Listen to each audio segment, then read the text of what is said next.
Isang puting gown na puno ng dugo ng kataksilan. Akala ko, ikaw ang aking tagapagligtas pagkatapos mamatay ni Papa.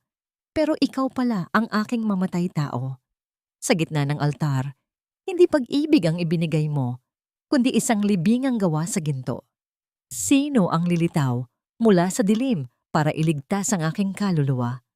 At ano ang sikretong nakatago sa kwintas na ito? Hindi ko naman talaga siya mahal, Brenda. Ginagamit ko lang ang pagdadalamhati niya para makuha ang pirma niya sa lahat ng mga dokumento ni Don Felipe. Sa sandaling mapasakamay ko na ang kumpanya, itatapon ko rin siya sa basurahan gaya ng ginawa ko sa mga nauna sa kanya. Ang malamig at mapang-uyam na tinig ni Anderson ay tila isang matalim na balisong na humiwa sa katahimikan ng pasilyo.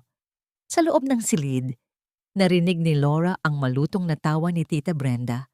Ang tanging kamag-anak na natitira sa kanya na akala niya ay kakampi niya sa lahat ng bagay. Siguraduhin mo lang, Anderson. Hati tayo sa lahat ng makukuha mo sa bobong babaeng yan. Akala mo naman ay totoong anghel. Iyon pala ay uhaw lang din sa pag-ibig kaya madaling mauto.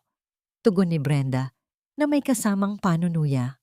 Sa kabilang panig ng pintuan, nakatayo si Laura, suot ang kanyang maringal at maputing gown na tila isang simbolo ng kawalang malay. Sa kanyang mga nanginginig na kamay, hawak niya ang isang puting panyo na may burdang pangalan nila ni Anderson. Isang munting regalo na pinagpuyatan niyang tapusin kagabi bilang sorpresa para sa kanilang pag-iisang dibdib. Ang bawat hibla ng sinulid sa panyong yon ay simbolo ng kanyang katapatan, ng kanyang pangarap na makabuo ng isang pamilyang papalit sa pangungulilang ni muli lang iniwan ng kanyang yumaong ama. Ngunit sa isang saglit, ang lahat ng kulay ng kanyang mundo ay naglaho. Tila tumigil ang pag-ikot ng daigdig. Ang bawat tibok ng kanyang puso ay naging isang mabigat na pasanin na tila gustong sumabog sa loob ng kanyang dibdib. Hindi niya namalaya na ang hawak niyang karayom na nakatusok pa sa panyo ay bumaon na sa kanyang balat. Ang pulang dugo ay dahan-dahang kumalat sa maputing tela. Tila isang mantsa na hindi na kailanman mabubura, gaya ng katotohanang kasama niya ngayon sa dilim ng pasilyo. Wala siyang maramdaman na hapdi sa kanyang daliri.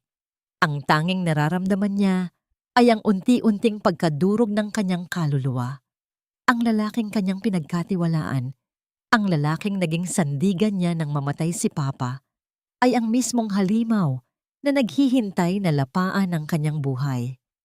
Ang bawat halik, ang bawat yakap, at ang bawat salita ng pag-ibig ni Anderson ay isa palang serye ng masining na pagsisinungaling. Naninigas ang kanyang mga binti. Nais niyang sumigaw, nais niyang sipain ang pintuan at isampal sa kanilang mga muka ang panyong may mantsa ng kanyang dugo. Ngunit ang kanyang lalamunan ay tila sinakal ng isang hindi nakikitang kamay.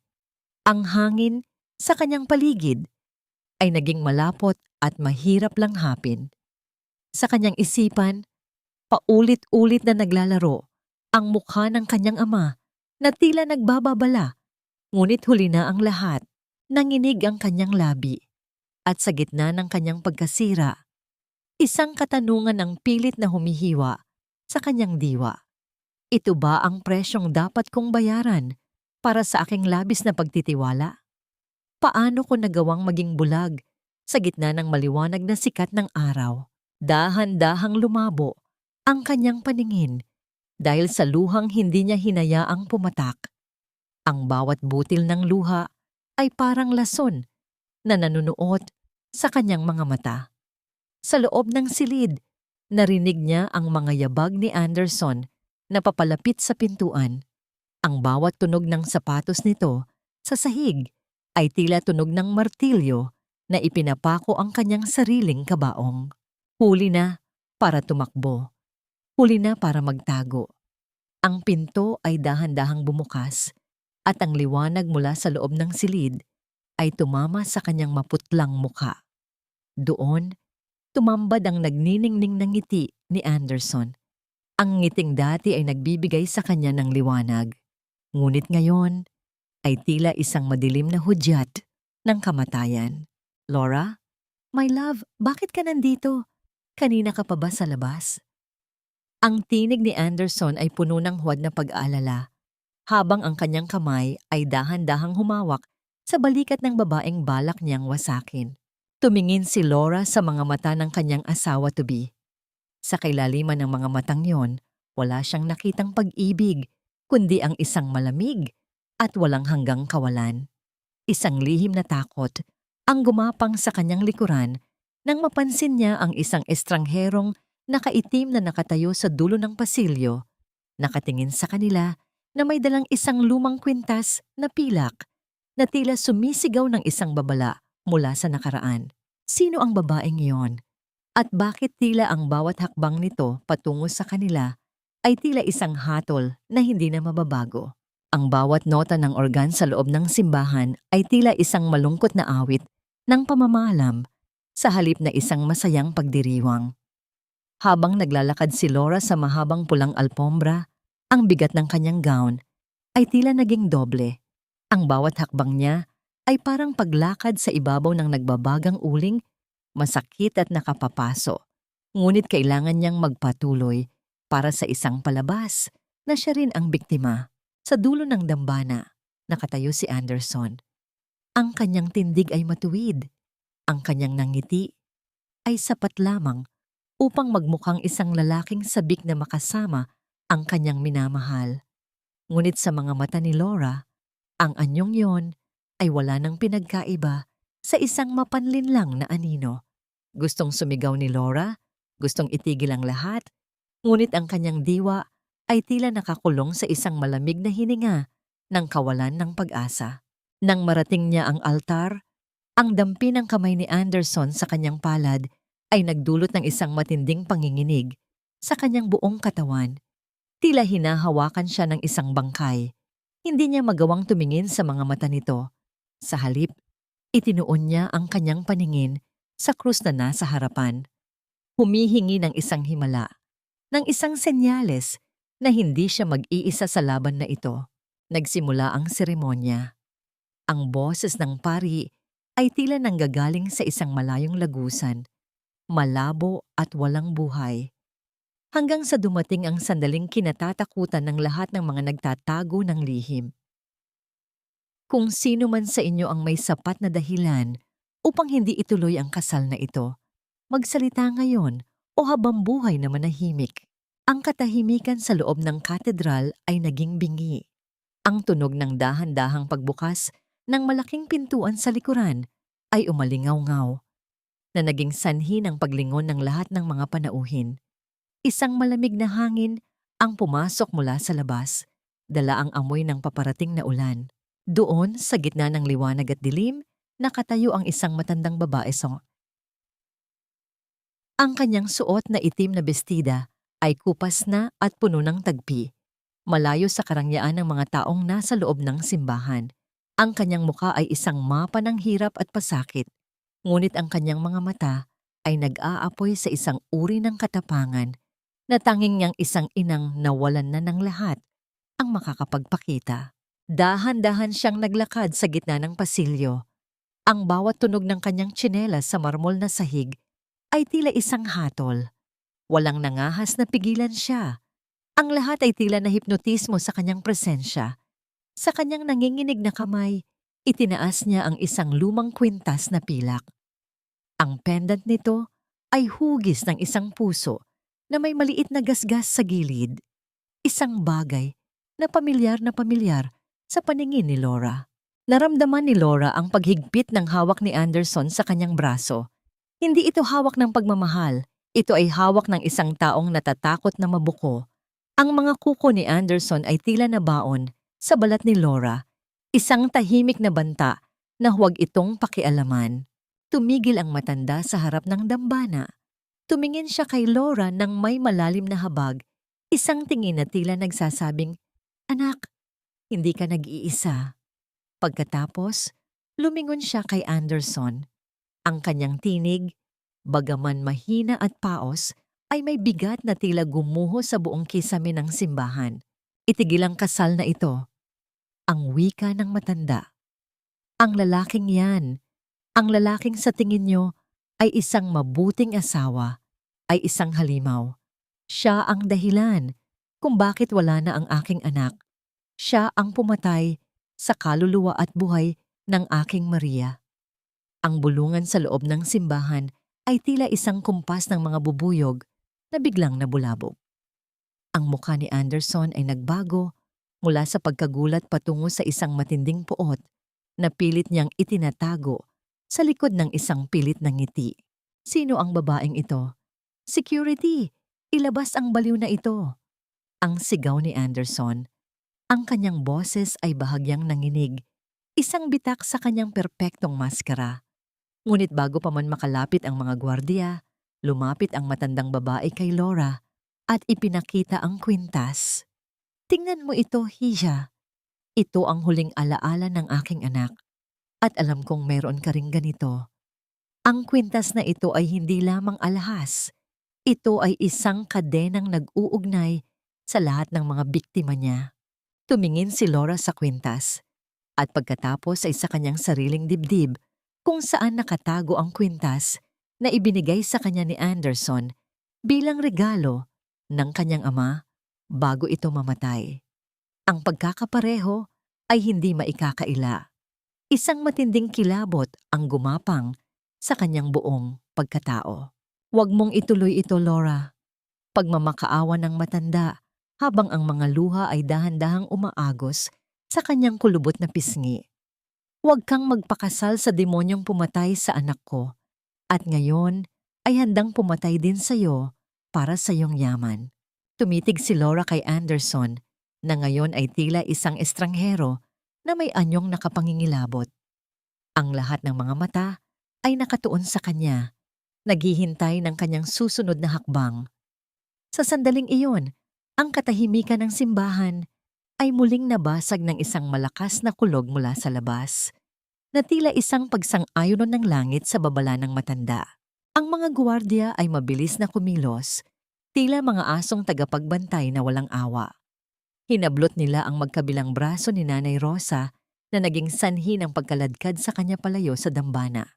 Ang bawat sigaw ng matanda ay unti-unting humihina habang inilalabas siya sa malaking pintuan ng simbahan hanggang sa ang tanging marinig na lamang ay ang malakas na buhos ng ulan na humahampas sa bubungan, tila mga luha ng langit na nakikiramay sa kanyang pait. Sa loob ng katedral, ang hangin ay naging mabigat at puno ng pag-aalinlangan. Humarap si Anderson kay Laura. Ang kanyang mga mata ay puno ng peking luha at pagmamakaawa. Hinawakan niya ang magkabilang kamay ni Laura. Dahan-dahang hinahaplos ang mga ito na tila ba sinusubukang burahin ang takot na nananalaytay sa balat ng babae. Laura, my love, please, don't listen to her. I don't know that woman. This is a setup. Sigurado ako. May mga kalaban ako sa negosyo na gustong sirain ang araw na ito dahil alam nilang ito ang pinakamahalagang sandali ng buhay ko. Ang bulong ni Anderson. Ang kanyang boses ay nanginginig sa paraang tila siya ang biktima. Lumapit din si Tita Brenda. Ang kanyang mukha ay pulang-pula sa galit at ang kanyang mga alahas ay tila kumakalansing sa bawat galaw niya. Tama si Anderson, Laura. Huwag kang maging tanga. Isang baliw na pulubi lang ang babaeng yon. Sinisira niya ang dangal ng pamilya natin sa harap ng lahat ng mga bisitang ito. Security! Make sure that woman never comes near this place again! Tumingin si Laura sa kanyang Tita Brenda at pagkatapos ay kay Anderson. Ang kanyang puso ay tila isang ibong nakakulong sa isang masikip na hawla. Pilit na kumakawag, ngunit walang mapuntahan. Naalala niya ang narinig niya sa pasilyo kanina, ang usapan ni na Anderson at Brenda tungkol sa kanyang mana. Ang bawat salita ni Anderson ngayon ay tila lason na binalot sa asukal. I need a moment, Anderson. Hindi ko kayang ituloy ito ng ganito. Ang mahinang tugon ni Laura. Ang kanyang boses ay halos hindi marinig sa gitna ng bulungan ng mga tao. Dinala siya ni Anderson sa isang silid sa gilid ng altar, malayo sa mapanuring mga mata ng mga panauhin. Doon, Lumuhod si Anderson sa kanyang harapan. Hinawakan nito ang laylayan ng kanyang gown at hinalikan ng kanyang mga kamay. Laura, look at me. You know me. Ako ang nag-alaga sa iyo nang mawala si Papa Felipe. Ako ang sandalan mo sa bawat gabing umiiyak ka. Bakit mo paniniwalaan ang isang estranghero kaysa sa lalaking nangakong magpoprotekta sa iyo habang buhay? If you leave me now, mapapahiya tayo. I will lose everything but most importantly, I will lose you. Ang paraan ng pagsasalita ni Anderson ay isang sining ng manipulasyon. Alam niya kung saan pipindutin ang mga emosyon ni Laura. Alam niya na ang pinakamalaking takot ni Laura ay ang maiwang mag-isa. Sa loob ng kanyang sarili, nadidiri si Laura sa bawat haplos ni Anderson. Ngunit alam niyang kailangan niyang maging matalino. Hindi siya maaaring kumilos nang walang sapat na ebidensya. Kailangan niyang maging pain upang mahuli ang halimaw. Dahan-dahang itinaas ni Laura ang kanyang kamay at hinaplos ang pisngi ni Anderson. Ang pakiramdam ay tila humahawak siya sa balat ng isang malamig na ahas, ngunit pinilit niyang huwag magpakita ng pandidiri. I'm sorry, Anderson. Nagulat lang ako. You're right. Siguro nga ay sinisira lang nila tayo. Ang wika ni Laura, ang kanyang boses ay matatag, ngunit ang kanyang diwa ay puno ng puot. Napansin ni Laura ang isang mantsa ng itim na tinta sa gilid ng kamay ni Anderson. Marahil ay mula sa pagpirma ng mga pekeng dokumento na binanggit nila ni Brenda kanina. Kumuha siya ng isang basang tela at dahan-dahang nilinis ang kamay ng lalaki. Ang bawat kuskus niya ay tila isang paglilinis sa isang kasalanang alam niyang hindi na kailanman mabubura. Nakahinga ng maluwag si Anderson. Akala niya ay muli na namang nakuha ang loob ng kanyang biktima. I love you, Laura. Let's finish this quickly so we can start our life together. Walang makakasira sa atin. Lumabas muna si Anderson para kausapin ang pari at ang mga bisita. Naiwan si Laura sa loob ng silid. Doon, nakita niya ang coat ni Anderson na nakasabit sa likod ng upuan. Ang kanyang puso ay mabilis na tumibok, tila isang tambol na nagbababala ng panganib. Dahan-dahan niyang kinapkapan ang mga bulsa nito. Ang kanyang mga daliri ay may nakapang matigas at malamig na bagay.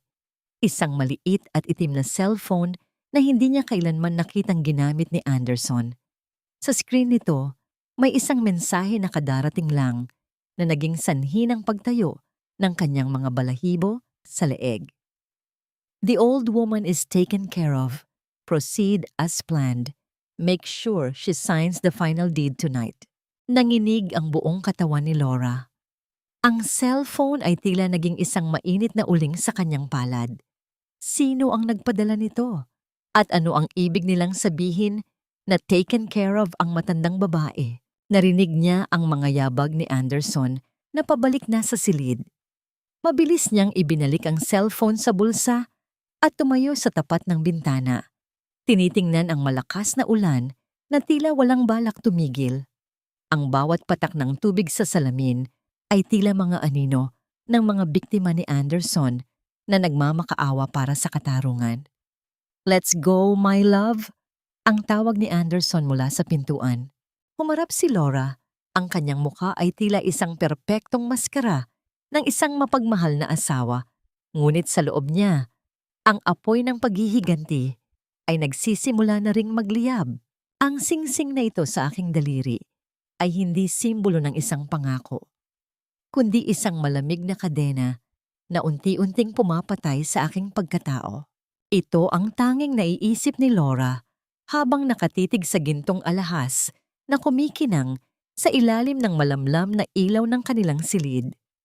Tapos na ang seremonya, tapos na ang palabas ng pag-iisang dibdib na dinaluhan ng mga piling panauhin.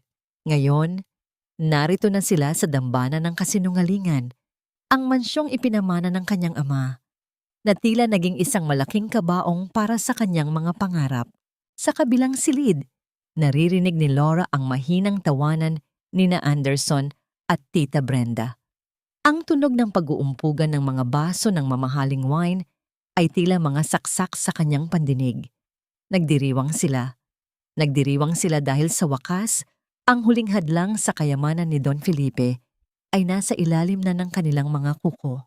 Dahan-dahang lumakad si Laura patungo sa silid-aklatan ng kanyang ama. Ito ang tanging lugar sa mansyon kung saan nararamdaman pa rin niya ang presensya ni Don Felipe. Ang amoy ng lumang papel, ang halimuyak ng tabako, at ang katahimikang tila nagbibigay ng yakap sa kanyang nagdurusaing puso.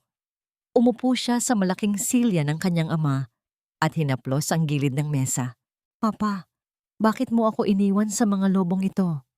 Ang pabulong na tanong ni Laura habang ang kanyang mga luha ay dahan-dahang pumatak sa makintab na kahoy ng mesa. Sa gitna ng kanyang pagluha, napansin niya ang isang bagay na tila hindi tama. Ang kwadro ng kanilang huling litrato ni Don Felipe ay bahagyang nakatagilid. Nilapitan niya ito at dahan-dahang inayos, ngunit naramdaman niyang mayroong matigas na bagay sa likod ng canvas. Sa tulong ng isang maliit na gunting, binuksan niya ang likuran ng kwadro. Doon, nahulog ang isang maliit at lumang susi kasama ang isang sobre na may nakasulat na pamilyar na sulat kamay. "Para sa aking matapang na anak, Laura." Nanginig ang mga kamay ni Laura habang binubuksan ang sobre. Ang bawat salita sa liham ay tila isang bulong mula sa kabilang buhay, puno ng pagmamahal at matinding babala. "Laura, anak ko, kung binabasa mo ito, marahil ay tama ang aking mga hinala. May mga aninong nakapaligid sa akin na hindi ko na kayang itaboy dahil sa aking panghihina. Alam kong pinagdududahan mo si Anderson. At tama ka, ngunit huwag kang kikilos ng padalos-dalos. Ang susi na kasama ng liham na ito ay magbubukas sa isang lihim na compartment sa ilalim ng aking kama. Doon ko itinago ang tunay kong testamento at ang mga ebidensyang nakalap ng aking mga tauhan bago ako tuluyang igupo ng karamdaman. Mag-ingat ka, anak. Hindi mo alam kung gaano kalalim ang kanilang kasamaan." Ang bawat kataga sa liham ay tila nagbigay ng bagong lakas sa mga binti ni Laura. Hindi siya iniwan ng kanyang ama. Kahit sa huling hininga nito, si Laura pa rin ang iniisip ni Don Felipe. Ngunit bago pa man niya maitago ang liham, narinig niya ang tunog ng pagpihit ng doorknob ng silid-aklatan. Ang bawat ikot ng metal ay tila isang babala na tapos na ang kanyang oras ng pag-iisa. Mabilis niyang isiniksik ang liham sa loob ng kanyang damit, malapit sa kanyang puso, at ang susi ay itinago niya sa loob ng kanyang palad. Bumukas ang pinto at iniluwan nito si Anderson. Wala na ang kanyang coat at ang kanyang kurbata ay maluwag na nakasabit sa kanyang leeg. Ang kanyang mga mata ay bahagyang mapula, tanda ng nainom na alak, ngunit ang talim ng kanyang titig ay hindi nawala. "Laura, bakit nandito ka sa dilim? Kanina ka pa hinahanap ni Brenda. Oras na para magpahinga, my wife." Ang wika ni Anderson habang dahan-dahang lumalapit sa kanya. Naramdaman ni Laura ang pagtagaktak ng pawis sa kanyang noo kahit na malakas ang aircon ng silid. Ang susi sa kanyang palad ay tila nagbabaga. Nabaon ang mga gilid nito sa kanyang balat dahil sa higpit ng kanyang pagkakahawak. "Iniisip ko lang si Papa Anderson. Namimiss ko lang siya." Ang mahinang tugon ni Laura, pilit na pinapatatag ang kanyang boses. Lumapit si Anderson sa likuran ni Laura at ipinatong ang kanyang mga kamay sa balikat ng babae. Ang bawat pisil nito ay tila isang paalala ng kanyang kapangyarihan. "Wala na si Felipe, Laura. Ako na ang pamilya mo ngayon. Ako na ang dapat mong isipin." Inilapit ni Anderson ang kanyang mukha sa leeg ni Laura at huminga ng malalim. "Amoy na amoy mo pa rin ang amoy ng matandang yon sa silid na ito. Bukas, ipapalinis ko ang lahat ng gamit dito. Papalitan natin ang lahat." Nanigas ang buong katawan ni Laura. Ang sulyap niya ay napako sa basurahan sa sulok ng silid, kung saan nakita niya ang isang piraso ng pamilyar na tela, ang panyo na may borda ng dugo na itinapon niya kanina. Kung makikita yon ni Anderson, malalaman nito na alam na niya ang lahat. Bakit ka nanginginig, Laura? Ang bulong ni Anderson sa kanyang tainga, habang ang kanyang kamay ay dahan-dahang bumababa patungo sa baywang ni Laura, kung saan nakatago ang liham ng kanyang ama. Ang bawat haplos mo sa aking balat ay tila isang uod na gumagapang, nag-iiwan ng malapot na bakas ng pandidiri na hindi kayang hugasan ng kahit anong tubig. Ito ang huling hininga ng kaisipan ni Laura habang pinipilit niyang huwag gumalaw sa ilalim ng mga kamay ni Anderson. Ang bawat pisil ng lalaki sa kanyang balikat ay tila isang pagtatangka na durugin ang kanyang mga buto, isang pagpapakita ng kapangyarihan sa ilalim ng maskara ng pagmamahal. Ang amoy ng alak at mamahaling pabango ni Anderson ay tila isang lason na sumasakal sa kanyang hininga. Medyo masakit ang ulo ko, Anderson. Marahil ay dahil sa pagod at sa ingay ng handaan kanina. Ang mahinang wika ni Laura, pilit na iniiwas ang kanyang katawan nang hindi nagmumukhang lumalayo. Gusto ko na sanang magpahinga.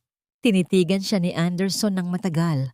Ang kanyang mga mata ay tila mga matatalisik na kutsilyo na sinusubukang hiwain ang bawat kasinungalingan sa mukha ni Laura.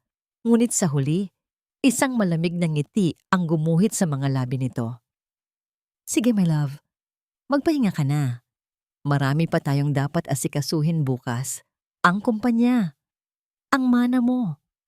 Kailangan nating ayusin ang lahat. Nang makaalis si Anderson, mabilis na pumasok si Laura sa kanyang silid at inilak ang pinto. Hindi siya humiga. Sa halip kinuha niya ang isang lumang jacket na itim at ang liham ni Papa Felipe. Alam niyang hindi siya ligtas sa loob ng mansyong ito. Ang bawat pader ay may tainga at ang bawat anino ay tila mata ni Tita Brenda na nagmamanman. Sa gitna ng malakas na buhos ng ulan, dahan-dahang lumabas si Laura sa pintuan ng mga katulong sa likod ng mansyon. Ang bawat patak ng tubig na tumatama sa kanyang balat ay tila mga karayom ng realidad na gumigising sa kanyang diwa. Nilakad niya ang madidilim na eskinita ng Tagaytay hanggang sa makarating siya sa isang maliit at tagong dampa sa gilid ng bangin. Ang lugar na binanggit sa liham ng kanyang ama. Doon, sa loob ng dampang amoy gasera at luma, naghihintay si Nanay Rosa. Ang matandang babae ay nakaupo sa isang silyang gawa sa kawayan. Hawak ang parehong kwintas na pilak na ipinakita niya sa simbahan. Ang liwanag ng munting apoy ay nagbibigay ng mahahabang anino sa kanyang mukha na nagpapakita ng bawat guhit ng pait at pangungulila. Dumating ka rin, anak, ang mahinang wika ni Nanay Rosa. Ang boses niya ay tila isang tuyong dahon na hinihipan ng hangin, puno ng pagod, ngunit may matibay na paninindigan. Lumapit si Laura at lumuhod sa paanan ng matanda. Sino po ba talaga si Anderson at ano ang kinalaman niya sa anak niyo? Huminga ng malalim si Rosa at sa bawat salitang lumabas sa kanyang mga labi, tila muling bumukas ang mga sugat ng nakaraan. Ikinuwento niya ang tungkol sa kanyang anak na si Maria, isang masayahing guro na naniwala sa mga matatamis na pangako ng isang lalaking nagngangalang Arthur, na walang iba kundi si Anderson sa ibang pagkakakilanlan. Ninakawan niya si Maria, hindi lamang ng pera, kundi ng dignidad at pag-asa, hanggang sa ang huling takas ng dalaga ay ang pagpapakamatay dahil sa sobrang kahihiyan at pait. Hindi ka lang biktima ng pera, Laura. Biktima ka ng isang mangangaso na ang tanging layunin ay ubusin ang lahat ng mayroon ka hanggang sa wala nang matira, kundi ang iyong bangkay. Ang babala ni Rosa habang hinahawakan ang mga kamay ni Laura. Naramdaman ni Laura ang isang matinding hapdi sa kanyang puso. Hindi lang pala siya ang nasasaktan. Mayroong isang ina na matagal nang nagdurusa sa dilim, naghihintay ng katarungan na tila hindi na darating. Sa gitna ng kanilang pag-uusap, kinuha ni Nanay Rosa ang isang piraso ng mainit na kamote mula sa ibabaw ng uling at iniabot ito kay Laura. Kumain ka, anak. Kailangan mo ng lakas para sa laban na ito. Ang katarungan ay hindi nakukuha ng mga mahihina ang loob, ang wika ni Rosa. Ang simpleng pag-aalaga na yon, ang init ng kamote sa kanyang mga palad, at ang mapagmahal na tingin ng isang estranghero ay nagdulot ng isang vos ng hikbi na matagal nang kinikimkim ni Laura. Sa kauna-unahang pagkakataon mula nang mamatay ang kanyang ama, naramdaman niyang hindi siya mag-isa, na ang pag-ibig ay hindi laging matatamis na salita, kundi minsan ay nasa anyo ng isang matandang babaeng handang sumama sa kanya sa gitna ng bagyo. Ngunit sa labas ng dampa, sa likod ng malalaking puno ng saging, isang anino ang dahan-dahang gumalaw. Ang liwanag ng kidlat ay tumama sa isang pares ng mga mata na puno ng puot at pagkagulat. Ito ang tauhan ni Tita Brenda. Hawak ang isang cellphone na kumukuha ng bawat tagpo sa loob ng dampa. Bumalik ang katahimikan sa paligid, maliban sa tunog ng ulan na tila isang mabilis na tibok ng pusong nagbababala ng nalalapit na panganib. Alam na ng mga lobo kung nasaan ang kanilang biktima. Akala mo ba ay matatakasan mo ako, Laura? You're just a puppet in my theater, and puppets don't leave the stage without permission.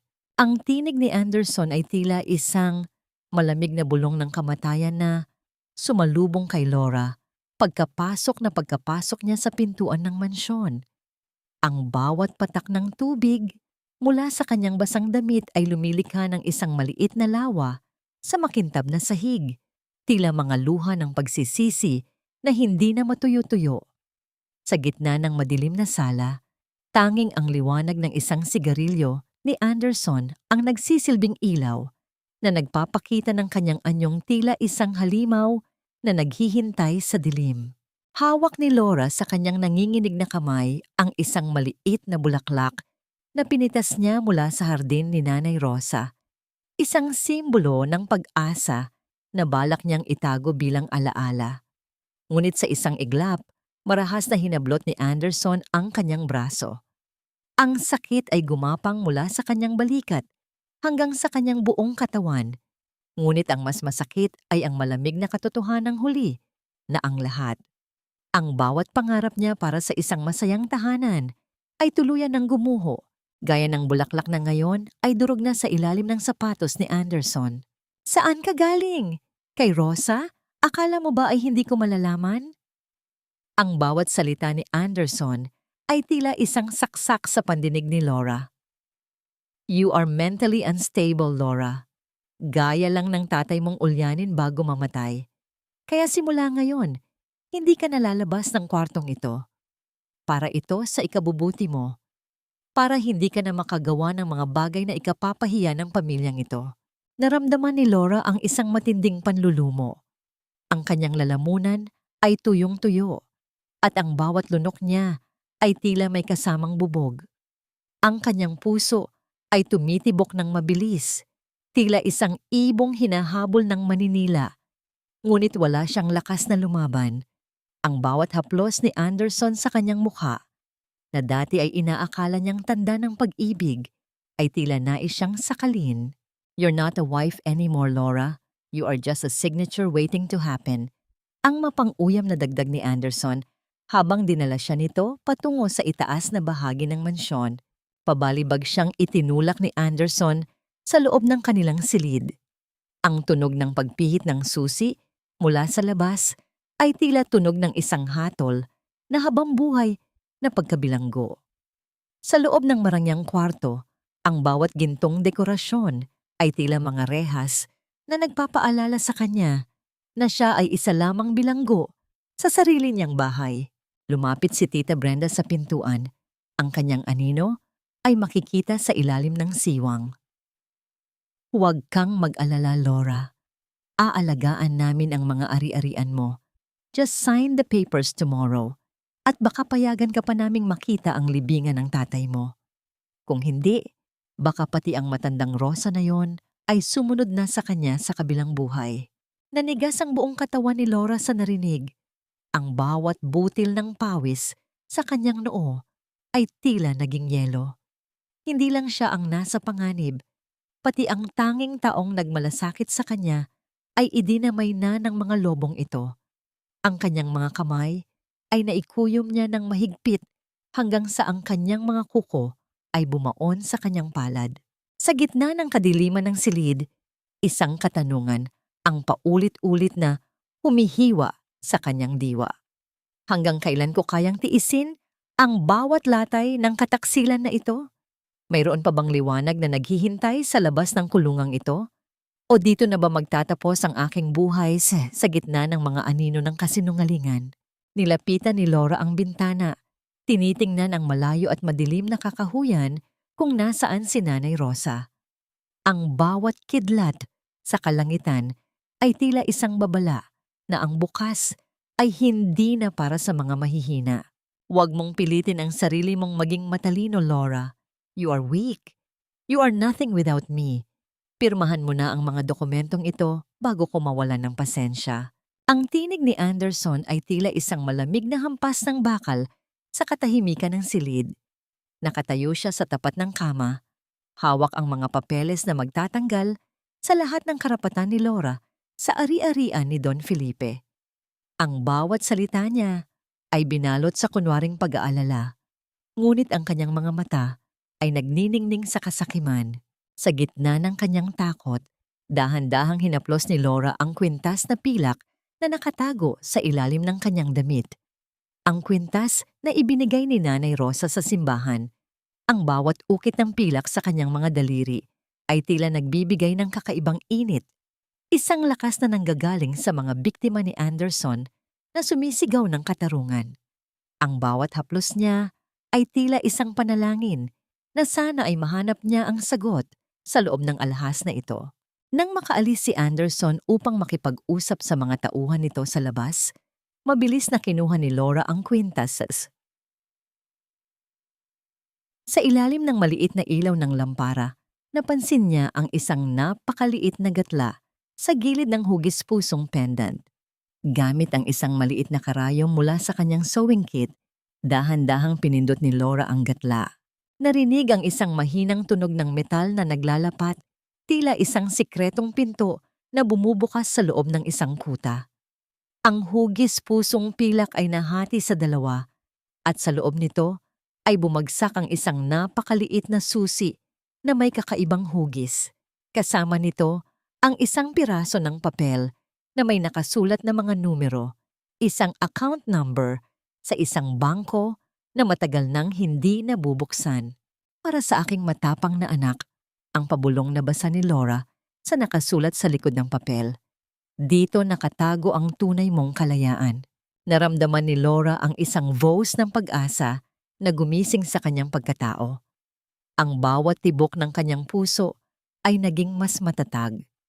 Ang kwintas na akala ni Anderson ay isang basura mula sa isang pulubi ay ang susi pala sa lahat ng plano ni Don Felipe upang iligtas ang kanyang anak.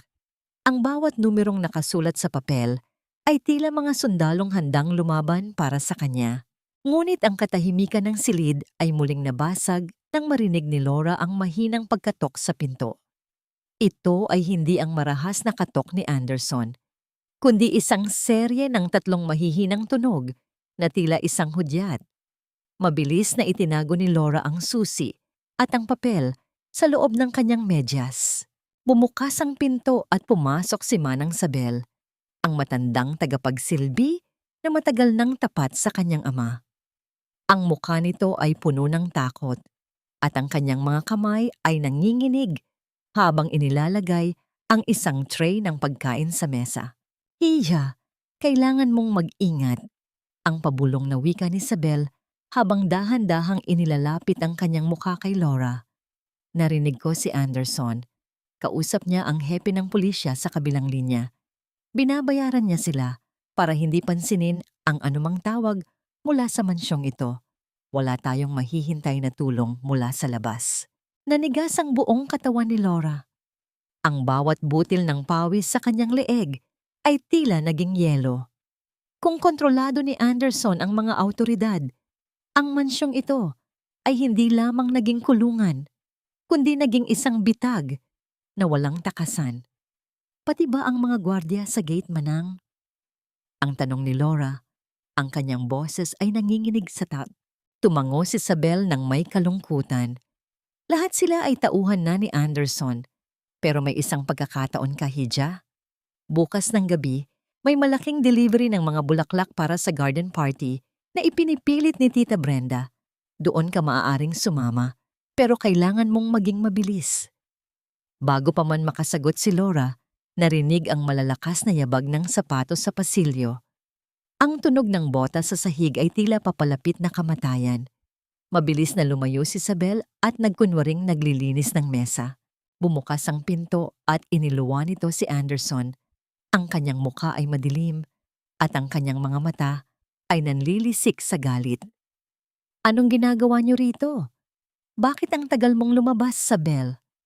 Humarap si Anderson kay Laura at sa kanyang kamay ay hawak niya ang isang piraso ng pamilyar na tela. Ang panyo na may burda ng dugo na akala ni Laura ay ligtas na sa basurahan. Nakalimutan mo yata ang isang ito, Laura? Ang malamig na wika ni Anderson habang dahan-dahang lumalapit sa kanya. Bakit may dugo rito? At bakit tila ang amoy ng kwarto mo ay amoy ng isang taong nagbabalak na tumakas?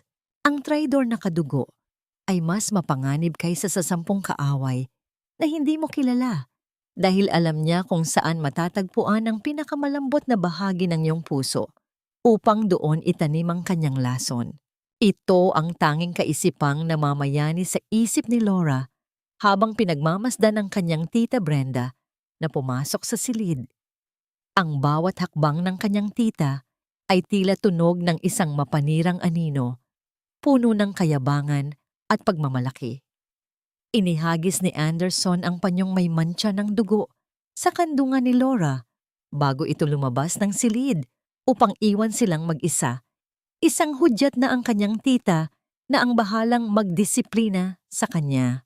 Lumapit si Brenda sa harap ng salamin ni Laura at dahan-dahang sinubukan ang mga mamahaling alahas na nakapatong sa mesa. Mga alahas na pag-aari ng ina ni Laura. Ang bawat kislap ng brilyante sa leeg ni Brenda ay tila isang insulto sa alaala ng mga yumaong magulang ni Laura. Alam mo, Laura, masyado kang madrama. Ang simula ni Brenda habang tinititigan ang sariling refleksyon na may kasamang mapait na ngiti. Akala mo ba ay hindi ko alam ang lahat? Ang pagtakas-takas mo sa gabi, ang pakikipag-usap mo sa matandang pulubing iyon? Huwag mong sayangin ang oras mo. Ang lahat ng meron ka ngayon ay sa amin na. Ibinigay na sa amin ni Felipe ang lahat bago pa man siya malagutan ng hininga. Naramdaman ni Laura ang isang matinding kulo ng dugo sa kanyang mga ugat. Hindi gagawin ni Papa yon. Alam kong mahal niya ako. Tumawa si Brenda ng malakas. Isang tawang tila kumakalot sa katahimikan ng gabi. Mahal? Ang pag-ibig ay hindi nakakabili ng gamot, Laura. Hindi mo ba naisip kung bakit biglang lumala ang kondisyon ng tatay mo? Noong mga gabing ako ang nag-aalaga sa kanya, noong mga gabing ikaw ay himbing na himbing sa pagtulog, ako ang nagpapalit ng kanyang mga bitamina.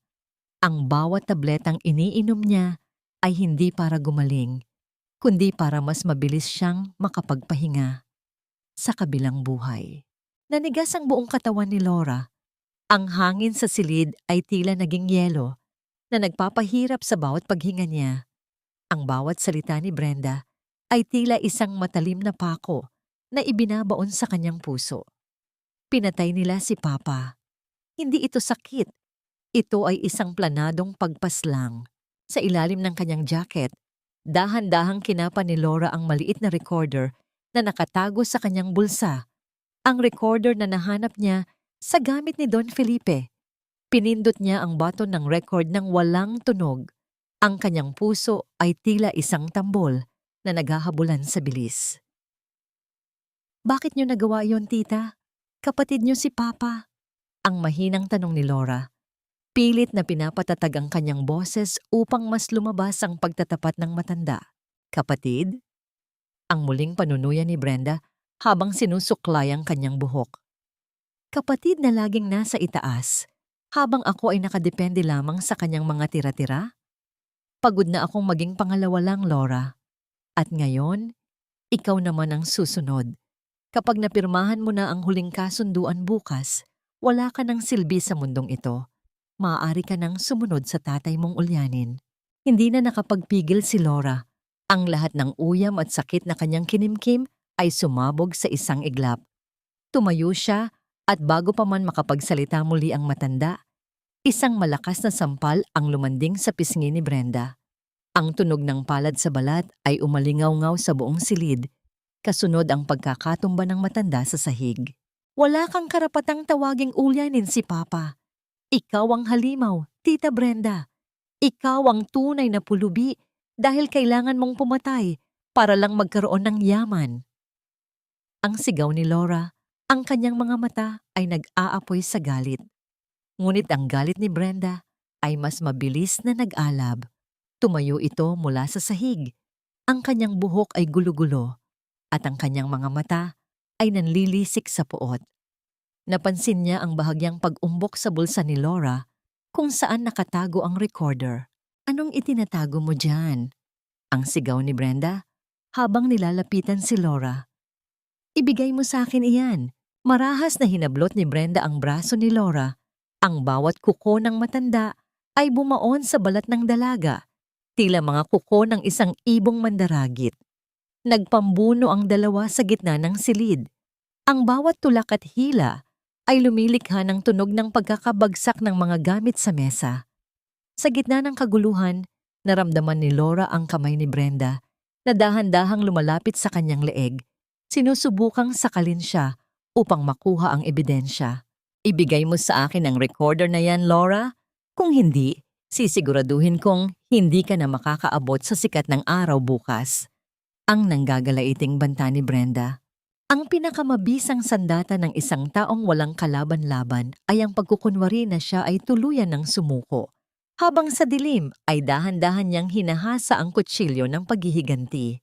Ito ang tanging mantra na paulit-ulit na binibigkas ni Laura sa kanyang isipan habang nakadapa sa sahig. Hinahabol ang kanyang hininga pagkatapos ng marahas na pakikipagpambuno kay Tita Brenda. Ang kanyang leeg ay may mga mapupulang marka ng mga kuko ng matanda at ang kanyang buhok ay gulo-gulo, tila isang biktima ng isang malupit na sakuna. Sa isang sulok ng silid, nakatayo si Anderson, tinitingnan ang kaguluhan ng may halong inis at pagkadiri. Enough of this madness, ang sigaw ni Anderson. Ang kanyang tinig ay umalingaw-ngaw sa bawat sulok ng silid, tila isang kulog. Nilapitan niya si Brenda at marahas itong hinila palayo kay Laura. Brenda, lumabas ka muna. You're making a mess of everything. Ayusin mo ang sarili mo. Galit na lumabas si Brenda, ngunit bago siya tuluyang makaalis, nagbigay siya ng isang huling tingin kay Laura na puno ng banta. Alam ni Laura na hindi pa tapos ang matanda. Mabilis niyang isiniksik ang maliit na recorder sa ilalim ng kutsyon ng kama. Bago pa man mapansin ni Anderson ang anumang bagay, dahan-dahang lumapit si Anderson kay Laura. Ang tunog ng kanyang sapatos sa sahig ay tila bawat tibok ng pusong natatakot. Inabot niya ang kamay ni Laura at hinila ito patayo. Ngunit ang kanyang pagkakahawak ay walang bahid ng lambing. Look at you, Laura. Mukha kang baliw. Bakit mo ba kailangang kalabanin si Brenda? Alam mo namang siya lang ang pamilyang natitira sa'yo. Ang wika ni Anderson habang pinapagpagan ang dumi sa gown ni Laura. Masakit ang ulo ko, Anderson. Nahihilo ako. Ang pabulong na sagot ni Laura. Ang kanyang mga mata ay bahagyang nakapikit, nagkukunwaring hihimatayin. Alam niyang kailangan niyang ipakita na siya ay mahina, na siya ay tuluyan ng nawawalan ng lakas upang hindi sila maghinala sa kanyang susunod na hakbang. Good, magpahinga ka. Dahil bukas, hindi na ako tatanggap ng anumang dahilan. May malaking dinner party tayong inihanda para sa mga stockholders. Doon mo ipapahayag ang paglipat ng lahat ng ari-arian mo sa pangalan ko. Be ready, my love. Don't make me do something we will both regret. Ang huling banta ni Anderson bago niya muling ilak ang pinto mula sa labas. Nang muling mapag-isa, dahan-dahang tumayo si Laura. Wala na ang panghihina sa kanyang mga mata. Tanging ang nag-aapoy na determinasyon ang natitira. Maya-maya pa, narinig niya ang mahinang pagkatok. Pumasok si Manang Sabel dala ang isang malaking basket ng maruruming damit. Iha, bilisan mo. Meron lang tayong ilang minuto. Ang pabulong na wika ni Sabel habang inilalagay ang basket sa tabi ng kama. Sa ilalim ng mga puting kumot sa loob ng basket, inilabas ni Sabel ang isang maliit at lumang cellphone. Ang screen nito ay may lamat, ngunit ito ang tanging tulay ni Laura patungo sa kanyang kalayaan. Kasama nito ang isang maliit na papel na may numerong sulat kamay, ang numero ni Attorney Villar, ang tanging abogado na tapat sa kanyang ama hanggang sa huli. Salamat, Manang. Utang ko sa iyo ang buhay ko. Ang wika ni Laura, ang kanyang tinig ay nanginginig sa pasasalamat. Hinawakan ni Sabel ang kamay ni Laura. Gawin mo ang dapat mong gawin, anak, para kay Don Felipe. Huwag mong hayaang manalo ang mga demonyong ito.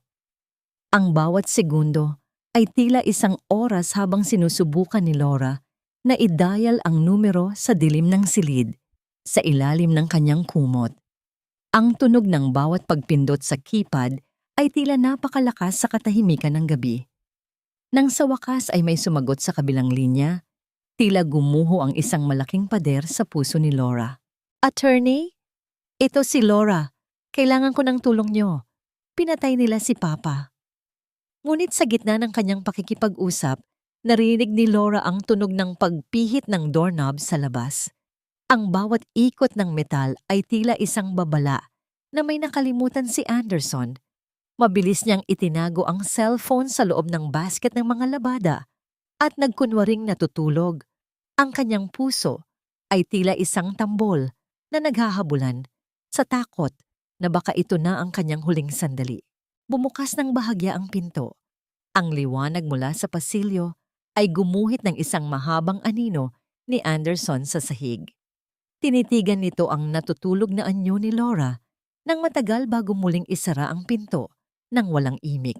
Nakahinga ng maluwag si Laura, ngunit ang takot ay hindi nawala. Ang bawat patak ng ulan sa labas ay tila isang paalala na bukas. Sa gitna ng karangyaan ng dinner party, magaganap ang huling pagtutuos. Magtatagumpay ba ang kanyang plano? O ito na ang gabi kung saan tuluyan ng malilibing ang lahat ng kanyang pag-asa? Ang bawat kislap ng mga kristal sa chandelier na ito ay tila mga matatalim na piraso ng bubog na nagpapaalala sa akin na ang bawat karangyaan sa paligid ay nabuo mula sa dugo at luha ng mga taong winasak ni Anderson. Ito ang tanging kaisipang namamayani sa isip ni Laura habang dahan-dahan siyang bumababa sa maringal na hagdan ng mansyon. Suot niya ang isang kulay pulang gown na tila sumisimbolo sa apoy ng kanyang paghihiganti. Ang bawat hakbang ng kanyang mga takong sa marmol na sahig ay tila isang marahang tunog ng orasan na nagbibilang ng nalalapit na paghuhukom. Sa kanyang leeg, hindi ang brilyanteng binigay ni Anderson ang suot niya, kundi ang kwintas na pilak ni Nanay Rosa na maingat niyang itago sa ilalim ng tela ng kanyang damit. Sa ibaba, ang malaking bulwagan ay puno ng mga stockholders, mga maimpluwensyang tao, at mga kaibigan ni Don Felipe. Ang tunog ng mga kubyertos na tumatama sa mga mamahaling plato at ang mahihinang tawanan ng mga bisita ay lumilikha ng isang kapaligirang puno ng kaplastikan. Sa gitna ng lahat, nakatayo si Anderson. Ang kanyang mukha ay puno ng tagumpay habang hawak ang isang baso ng champagne. Sa tabi niya, si Tita Brenda ay animoy isang reyna na nakahanap na ng kanyang trono. Ladies and gentlemen, thank you for coming. Ang panimula ni Anderson, ang kanyang boses ay puno ng awtoridad at pekeng pagpapakumbaba. Tonight is a special night. My wife, Laura, has decided to fully entrust the future of Felipe Holdings to me. Together, we will bring this company to new heights. Lumapit si Anderson kay Laura at inakbayan ito ng mahigpit. Naramdaman ni Laura ang malamig na pawis sa kanyang likuran, ngunit pinanatili niya ang isang matamis na ngiti sa kanyang mga labi. Inilapag ng isang tauhan ang mga dokumento sa harap ni Laura, ang mga papeles na magtatapos sa lahat ng kanyang karapatan. Pirma na, my love. Ang pabulong na wika ni Anderson. Ang kanyang mga mata ay nanlilisik sa kasabikan. Kinuha ni Laura ang pluma. Ang dulo ng pen ay tumama sa papel, ngunit bago pa man siya makagawa ng isang guhit, ang malalaking pintuan ng bulwagan ay marahas na bumukas. Ang tunog ng pagtama ng kahoy sa pader ay naging sanhi ng paghinto ng lahat ng ingay sa loob ng silid. Doon, sa gitna ng pintuan, nakatayo si Attorney Villar. Hindi siya nag-iisa. Kasunod niya ang ilang mga opisyal ng National Bureau of Investigation at isang matandang babae na nakasuot ng disente ngunit simpleng damit, si Nanay Rosa. Ang pirmahang ito ay hindi matutuloy. Ang deklara ni Attorney Villar. Ang kanyang boses ay matatag at puno ng kapangyarihan. Hawak namin ang ebidensya na ang kasunduang ito ay nabuo sa ilalim ng pananakot at manipulasyon. At higit sa lahat, hawak namin ang pagtatapat tungkol sa tunay na dahilan ng pagkamatay ni Don Felipe. Nagkagulo ang mga bisita. Ang bulungan ay tila isang malakas na agos ng tubig na hindi na mapigilan. Namutla si Anderson. Ang kanyang baso ng champagne ay dahan-dahang nalaglag mula sa kanyang kamay at nabasag sa sahig. Ang tunog ng pagkabasag ng kristal ay tila hudyat ng kanyang pagbagsak. Anong kahibangan ito? Security, ilabas ang mga taong ito. Ang nanggagalaiting sigaw ni Tita Brenda. Ang kanyang mga mata ay nanlalaki sa takot. Ngunit walang gumalaw na gwardiya. Sa halip lumapit si Nanay Rosa sa gitna ng bulwagan. Inilabas niya ang isang folder na puno ng mga dokumento at mga larawan ng iba pang mga biktima ni Anderson. Hindi lang si Maria ang sinira mo, Anderson. Ang wika ni Rosa, ang kanyang boses ay nanginginig sa matinding emosyon. Narito ang lahat ng mga pamilyang ninakawan mo ng buhay at pangarap. Ngayon, sa harap ng lahat ng mga taong ito, huhubaran namin ang iyong maskara. Mabilis na kumilos si Laura. Inilabas niya ang maliit na recorder mula sa kanyang pagkakatago at pinindot ang play button.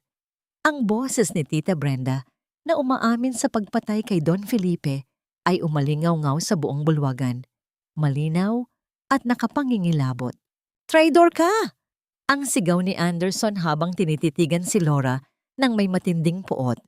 Sa isang iglap, nawala ang lahat ng kanyang pagtitimpi. Marahas niya niyang hinablot ang leeg ni Laura at kumuha ng isang matalim na kutsilyo mula sa mesa ng mga pagkain. "Huwag kayong lalapit! Kung hindi, papatayin ko ang babaeng ito." Ang hiyaw ni Anderson. Ang kanyang mga mata ay tila sa isang baliw na hayop na nakulong. Ang bawat bisita ay napasigaw sa takot at ang katahimikan ng bulwagan ay napalitan ng isang matinding tensyon. Sa gabing dapat ay puno ng musika at pagdiriwang, kamatayan ang naging handog ni Elena. Sa harap ng mga ilaw at huwad ng ngiti, malamig na iniutos ng kabit, "Itapon mo siya sa dagat, Renato. Wala nang halaga ang babaeng yan."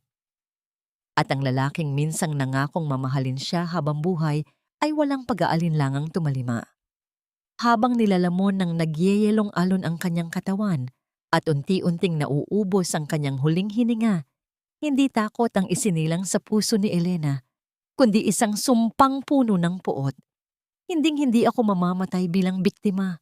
Babalik ako bilang bangungot na sisira sa inyong lahat. Sa isang mundong binuo ng pagtataksil, kasakiman at huwad na pag-ibig, sino ang tunay na magwawagi kung ang kapalit ng bawat tagumpay ay dugo at paghihiganti?" Ang talim ng kutsilyo ay tila isang malamig na halik ng kamatayan sa aking lalamunan. Sa bawat bahagyang paggalaw ni Anderson, nararamdaman ko ang pagbaon ng metal sa aking balat. Isang paalala na ang hininga ko ay nakadepende na lamang sa isang baliw na nawalan na ng lahat. Ang mga mata ni Anderson ay hindi na ang mga matang nagpapakita ng huwad na pag-ibig. Ngayon, ang mga ito ay puno ng pagngangalit at matinding desperasyon. Tila isang hayop na nakulong at walang ibang paraan kundi ang manakit. Ang kanyang paghinga ay mabilis at mabaho, amoy ng alak at ng nabubulok niyang konsensya. Don't move, Laura. Isang hakbang pa, attorney, at sisiguraduhin kong dadanak ang dugo sa puting gown na ito. Ang hiyaw ni Anderson, ang kanyang boses, ay nanginginig sa pagitan ng galit at takot. Ang bawat bisita sa loob ng bulwagan ay tila naging mga estatwa ng yelo. Walang nangangahas na huminga ng malakas. Sa gitna ng tensyon, dahan-dahang humakbang pasulong si Nanay Rosa. Ang kanyang muka ay hindi nagpapakita ng takot. Sa halip, ito ay puno ng isang uri ng kapayapaan na tanging ang mga taong wala nang kayang mawala ang makakapagpakita. Ang bawat tunog ng kanyang mga hakbang sa marmol na sahig ay tila isang matatag na tibok ng puso na sumasabay sa katahimikan. Anderson, sapat na, ang mahinang wika ni Rosa. Ngunit ang kanyang tinig ay umalingaw-ngaw sa bawat sulok ng silid. Sapat na ang dugo ng aking anak na si Maria. Huwag mo nang dagdagan ang iyong mga kasalanan. Tignan mo ang iyong sarili. Hindi ka isang hari, isa kang kawawang tao na nakatago sa likod ng mga ninakaw na yaman. Manahimik ka, matanda. Ang ganti ni Anderson, ang kutsilyo, ay bahagyang nayanig sa kanyang kamay. Wala kayong alam. Pinaghirapan ko ang lahat ng ito. I deserve this life. I deserve the money of Felipe. Naramdaman ni Laura ang pagluwag ng kaunti sa pagkakahawak ni Anderson dahil sa pagkataranta nito sa mga salita ni Rosa. Sa isang iglap, naalala ni Laura ang lahat ng itinuro sa kanya ng kanyang ama tungkol sa katapangan. Hindi ito ang oras para umiyak. Hindi ito ang oras para sumuko. Gamit ang kanyang buong lakas, marahas na siniko ni Laura ang sikmura ni Anderson. Kasabay nito ay ang pagpihit niya ng kanyang katawan palayo sa talim. Ang tunog ng tela ng kanyang gown na napunit ay umalingaw-ngaw. Kasunod ang tunog ng kutsilyong bumagsak sa marmol na sahig na lumikha ng isang matinis na tunog na tila isang hudyat para sa lahat. Mabilis na kumilos ang mga opisyal ng NBI. Ang bawat yabag ng kanilang mga bota ay tila isang mabilis na martilyo sa sahig. Sa loob ng ilang saglit, si Anderson ay nakadapa na sa sahig. Ang kanyang mukha ay nakadikit sa malamig na marmol, habang ang kanyang mga kamay ay marahas na ibinaluktot sa kanyang likuran. Ang tunog ng bakal na posas na naglalapat ay tila ang pinakamagandang musika sa pandinig ni Laura. Ang tunog ng katarungang matagal nang hinahanap. Hindi pa tayo tapos. Papatayin ko kayong lahat. Ang nanggagalaiting sigaw ni Anderson habang kinakaladkad siya palabas ng mansyon. Ang kanyang marangyang Amerikana ay marumi na at gulo-gulo. Sa kabilang dulo ng bulwagan, sinubukan ni Tita Brenda na tumakas patungo sa kusina. Ngunit hinarangan siya ng mga gwardyang kanina pa pala nakikipag-ugnayan kay Attorney Villar. Ang kanyang mga mamahaling brilyante ay tila nawalan na ng kinang habang pinupusasan din siya sa harap ng mga taong dati ay tinitingala siya.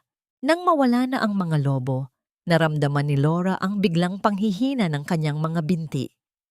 Ang lahat ng adrenaline na nagpapatakbo sa kanya kanina ay biglang naglaho. Pinalitan ng isang matinding pagod na tila gumuho sa kanyang buong pagkatao. Dahan-dahan siyang napaupo sa sahig. Ang kanyang luha ay hindi na mapigilan sa pag-agos. Lumapit si Nanay Rosa at niyakap siya ng mahigpit. Ang amoy ng matanda, amoy ng simpleng sabon at ng lupa, ay nagbigay kay Laura ng pakiramdam ng isang tunay na tahanan. Tapos na anak, tapos na ang bangungot. Ang pabulong na alon ni Rosa habang hinahaplos ang buhok ni Laura.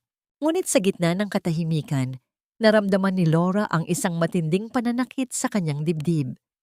Ang kanyang paningin ay nagsimulang magdilim at ang mga boses sa kanyang paligid ay unti-unting naging malabo.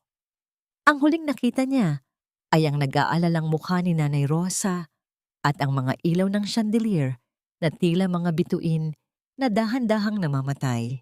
Nahulog si Laura sa isang malalim na kawalan Bitbit ang katanungang, ngayong wala na ang mga kaaway, sapat na ba ang katarungan upang hilumin ang isang pusong tuluyan ng nagkalamat? Ang puti ng kisame ay tila isang malawak na disyerto ng kalungkutan, walang hangganan, at puno ng nakabibinging katahimikan na tila ba ayaw akong pabalikin sa mundo ng mga buhay. Ito ang unang kaisipang dumapo sa isip ni Laura nang dahan-dahan niyang imulat ang kanyang mga mata. Ang bawat kurap niya ay tila isang mabigat na gawain. Ang amoy ng antiseptiko at malinis na linen ay nanunuot sa kanyang ilong. Isang malinaw na palatandaan na siya ay nasa loob ng isang ospital. Ang bawat tibok ng kanyang puso ay naririnig niya sa pamamagitan ng isang makina sa kanyang tabi na lumilikha ng isang regular at tila pagod na ritmo sa gitna ng silid. Naramdaman niya ang isang mainit na haplos sa kanyang kamay. Nang lumingon siya, nakita niya si Nanay Rosa na nakaupo sa tabi ng kanyang kama. Ang matanda ay tila mas lalong tumanda sa loob ng ilang araw. Ang bawat guhit sa kanyang mukha ay tila mas lumalim, ngunit ang kanyang mga mata ay nagniningning sa kagalakan nang makitang gising na si Laura. "Salamat sa Diyos, anak. Gising ka na." Ang mahinang wika ni Rosa. Ang kanyang boses ay nanginginig sa pasasalamat. "Nanay, tapos na po ba talaga?" Ang pabulong na tanong ni Laura. Ang kanyang lalamunan ay tila binarahan ng tuyong buhangin. Tumango si Rosa habang dahan-dahang pinupunasan ng noo ni Laura ng isang basang bimpo. "Tapos na, Laura. Nasa kulungan na ang mga halimaw. Ang iyong tita Brenda at si Anderson ay hindi na makakasakit sa iyo o sa kahit kanino pa. Ligtas na tayo." Ligtas. Isang salitang napakasarap pakinggan, ngunit tila napakahirap paniwalaan. Sa kabila ng tagumpay, naramdaman ni Laura ang isang matinding guwang sa kanyang dibdib. Ang yaman ay naibalik, ang mga kaaway ay naparusahan, ngunit ang kanyang ama ay hindi na babalik. Ang bawat kislap ng katarungan ay tila hindi sapat upang punan ang katahimikan ng mansyon na naghihintay sa kanya. Makalipas ang ilang linggo, bumalik si Laura sa mansyon. Ngunit sa pagkakataong ito, hindi niya hinayaan na maging isa itong madilim na kabaong. Isinama niya si Nanay Rosa upang doon na manirahan sa kanya. Ang bawat sulok ng bahay na dati ay amoy takot at kasinungalingan ay dahan-dahang pinuno nila ng amoy ng luto at sariwang hangin. Isang hapon, sa gitna ng kanilang hardin, nagpasya ang dalawa na magtanim ng mga puting rosas, ang paboritong bulaklak ni Don Felipe. Ang bawat paghukay nila sa lupa ay tila isang ritual ng paglilibing sa pait ng nakaraan. Naramdaman ni Laura ang malamig na lupa sa kanyang mga kuko, isang pakiramdam na tila nag-uugnay sa kanya pabalik sa buhay. "Alam mo, anak," ang panimula ni Rosa, habang maingat na inilalagay ang isang maliit na puno ng rosas sa hukay. Ang bawat sugat ay may oras ng paghilom. Hindi ito mabilis at madalas ay nagiiwan ng pilat. Ngunit ang pilat na yon ang magpapaalala sa iyo na ikaw ay lumaban at nanalo. Napatigil si Laura sa kanyang pagtatanim. Tinitigan niya ang kanyang mga kamay na puno ng putik. Isang munting ngiti ang gumuhit sa kanyang mga labi habang nakatingin sa larawan ng kanyang ama na nakasabit sa kanyang isipan. "Para sa iyo ito, Papa. Gagawa ako ng isang bagong buhay sa mundong ito na iniwan mo sa akin." Ang dalawang babaeng magkaiba ang pinagmulan, ngunit pinag-isa ng parehong sakit, na ngayon ay magkasamang nagtatanim ng pag-asa, ay tila isang panalangin na natupad. Ngunit ang katahimikan ng hapon ay nabasag nang lumapit si Manang Sabel. Hawak ang isang kulay kape na sobre na kararating lang sa pamamagitan ng isang misteryosong mensahero. Walang nakasulat na pangalan ng nagpadala, tanging ang pangalan lang ni Laura sa harap. "Hija, may nag-iwan nito sa gate." Sabi ng lalaki, "Kailangan mo raw itong mabasa agad." Ang wika ni Sabel, Ang kanyang mukha ay bakas ang kaba. Dahan-dahang binuksan ni Laura ang sobre. Sa loob nito ay isang lumang litrato ng kanyang ama kasama ang isang batang lalaki na hindi niya kailanman nakilala at isang maikling sulat na tila isang bulong mula sa dilim. There is one more secret your father kept to protect you. The real chain of your family hasn't been fully revealed yet. Look at the photo and look for the boy with the silver mark. Naramdaman ni Laura ang isang mabilis na tibok ng puso. Ang bawat salita sa papel ay tila muling naging sanhi ng pagtayo ng kanyang mga balahibo sa leeg. Sino ang batang ito? At anong sikreto pa ang itinago ng kanyang ama na tila mas malaki pa sa krimen ni Anderson? Tumingin si Laura sa malayo sa papalubog na araw na tila nagbibigay ng isang madugong kulay sa kalangitan. Ang laban ay tila hindi pa pala tuluyang tapos. Ang bawat kislap ng liwanag sa lumang litratong yon ay tila mga mata ng nakaraan na humuhusga sa aking kasalukuyan.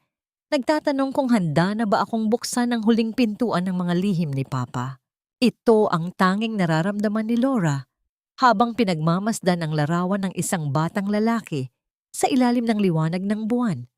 Ang bata ay may suot na isang maliit na pilak na pulseras at sa kanyang kanang braso ay makikita ang isang balat na kulay pilak, isang bihirang tanda na tila isang ukit ng tadhana.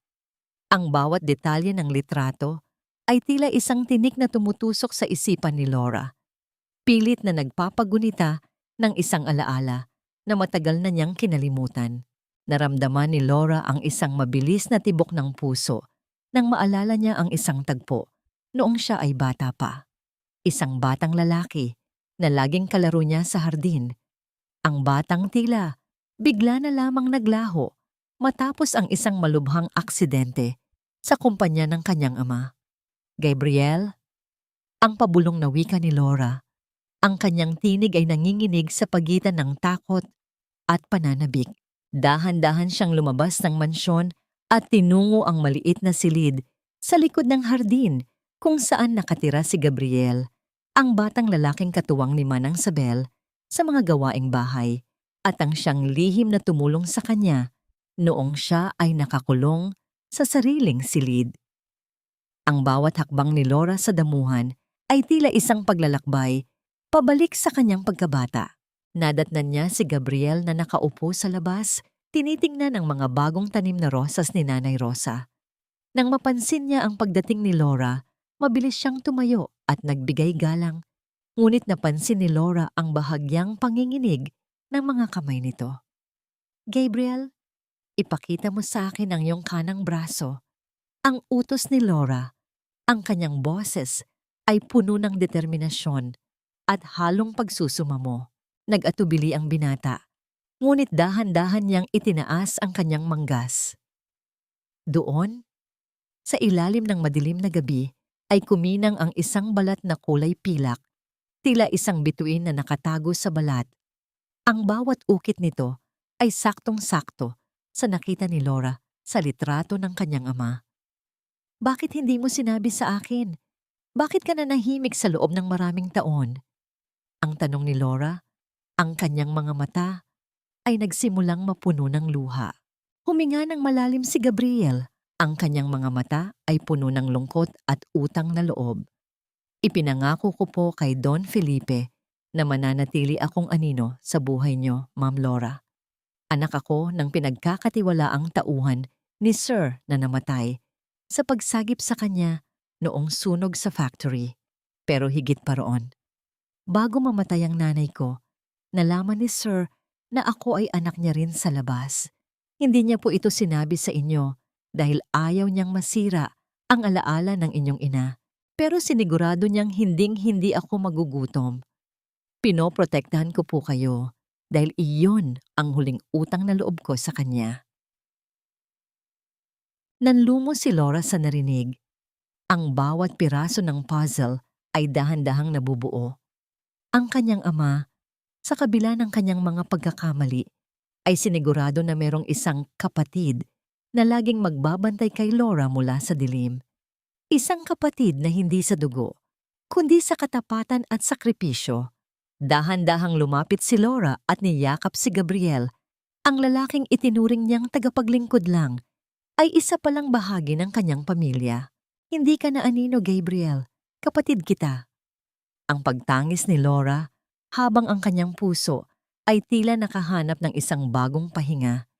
Ngunit ang emosyonal na sandaling iyon ay muling nabasag ng marinig ang mabilis na pagdating ng isang sasakyan ng pulis sa harap ng mansyon.